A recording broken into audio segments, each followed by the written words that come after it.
The Newsday continues here on One News Now. I'm Charles Lejano. After 2 months of preparation, the Tunasan National High School in Muntinlupa has opened its doors to students. To give us the latest, we now have Mon Gualvez joining us live from Muntinlupa. Good morning, Mon. Could you give us the situation over there? Marami na bang estudyante dyan? Good morning, Charles. So far, so good. Maraming estudyante in terms of allowed na mga estudyante na pinapayagan nga dito sa limited face-to-face classes. Well, the participating students for the limited face-to-face classes here in Tunasan National High School in Muntinlupa strictly follow the health protocols mandated by the school for the safety of everybody. They did not waste any more time as they immediately start their classes here in the school. So, 2 classes lamang ang pinapayagan or ang inalaw muna sa kanila para ma-maximize yung 4.5 hours nilang stay dito sa naturang school. Charles. Mon, do we know exactly how many students are allowed to attend the limited face-to-face classes over there at Tunasan National High School? A total of 40 students are participating in the limited face-to-face classes here in Tunasan National High School in Muntinlupa. 20 specifically in the morning shift, wherein they are the grade 11 ICT strand, and then another 20 students in the afternoon shift who are grade 12 cookery strand. They are actually prioritized, the said strands are prioritized according to the school as they are expected to have their laboratory and they are needed to apply the discussions in actual setup. Charles. Right, so aside from limiting the number of students actually attending, how else is the school making sure that minimum public health standards are observed? They installed many hand washing stations around the school. Aside from that, they also installed alcohol dispensers all over the school. And another thing is, as the students enter here in Tunasan National High School in Muntinlupa, the students are needed or are required to get their temperature, and then they need to scan the QR code as their attendance for the day. And then inside the classroom, there are acrylic barriers installed as to separate the students from one another. And then each student has their own alcohol, tissue, hand sanitizer, as well face mask and face shield per table aside from their school kit. And then one good thing about here in Tunasan National High School in Muntinlupa, they also have honesty booth in which the students can get their snacks in a way na that dapat maging honest sila in transacting the price of the product towards this kind of booth during their recess or break time. Charles. All right, thank you for those updates, Mon. That was Mon Gualvez reporting live from Muntinlupa.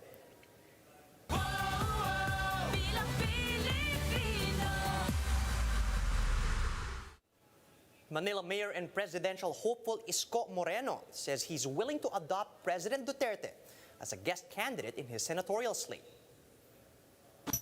Moreno said there's no reason for him not to adopt Duterte since he would personally vote for him anyway. If President Duterte agrees to be a guest candidate under Moreno's Acción Democrático, he'd be joining educator-entrepreneur Carl Balita, Moro civic leader Samira Gutok, and TV show host Jopet Sison. Here's an update on other 2022 election hopefuls. Vice President Leni Robredo visits Baguio today to lead the flag-raising ceremony and a recognition of frontliners with Baguio City Mayor Benjamin Magalong. Meanwhile, Comelec has denied 107 party list groups ahead of the 2022 elections. Among those denied with finality were Nurses United, LGBTQ+, and National Organization for Responsive Advocacies for the Arts, a party led by actress Nora Honor. 13 groups, on the other hand, have pending incidents, including Malasakit Movement Party List, headed by former MMDA spokesperson Celine Pialago, and Mocha Usong and Michelle Gumabao's Mothers for Change Party List.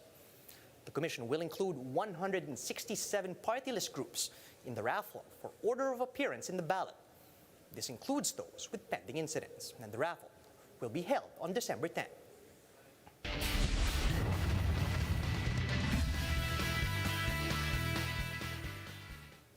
Purefoods bagged the crown in an action-packed weekend for the 4th leg of the PBA 3x3.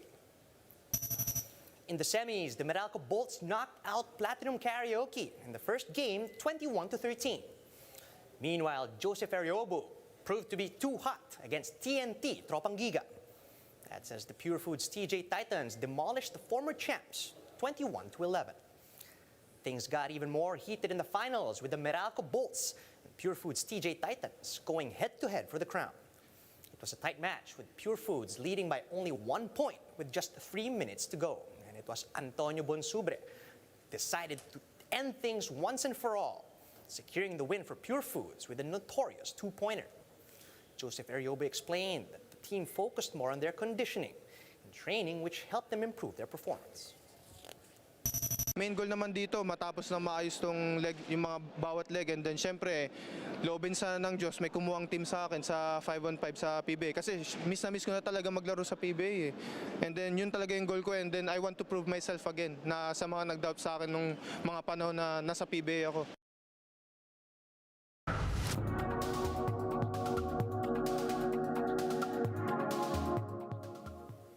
Members of K-pop group BTS have unloaded over $8.4 million worth of their agency's HYBE shares. What could be the reason for this? Let's watch this.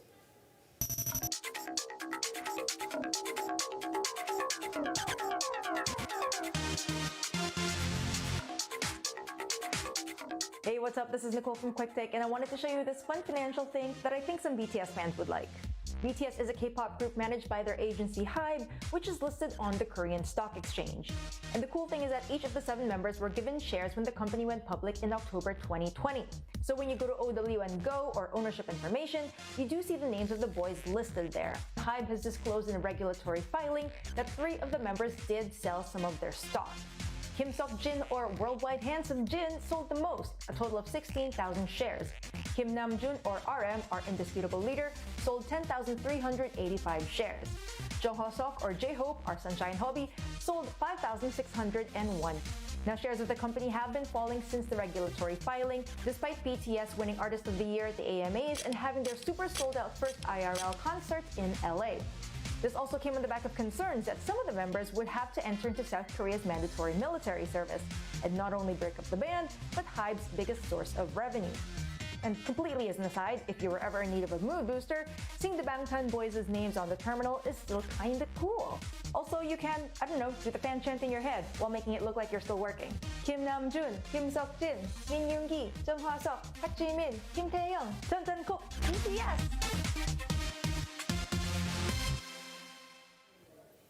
Did you know that aside from being a legendary action star, Sylvester Stallone is also a painter? His artworks are currently on display in a museum in Germany. Marty Bautista with the story. Hollywood actor Sylvester Stallone is most known for his action-packed movies, but he has also been painting since 1966. He has now put up some of his artworks on display at Osthaus Museum in Hagen, Germany. The show, entitled A Retrospective on the occasion of the 75th birthday, featured more than 50 of Stallone's works. It's really interesting about prejudice. Very hard to change people's brains, but by being invited to a place like this, very special, very unusual. So I think that celebrity thing is going away. Stallone says he had turned to art as a form of therapy. I never in a million years thought this would happen. I just painted for myself as opposed to going to a psychiatrist or talking to people and getting them bored. I thought, okay, let me start painting. And then it started to take on a life of its own. The brush pulls you. His artworks will be on display until February 20, 2022. For News 5, Marty Bautista. We are One News. Here's a quick look at some of today's headlines. The health department is monitoring more than 250 individuals who arrived in the country from South Africa. Nearly 100 Filipinos are currently stranded in Europe and Africa due to the Omicron-related travel ban. And the Octa Research Group now considers NCR as very low risk for COVID-19. And those are the top stories at this hour. Join us later at 2 p.m. as we continue to monitor the day's biggest stories. You can also catch One News on Signal Play. Register for a free account at www.signalplay.com so you can stream One News live anytime, anywhere. I'm Charles Lejano. Mask on, wash hands, and stay safe, Philippines. We are One News.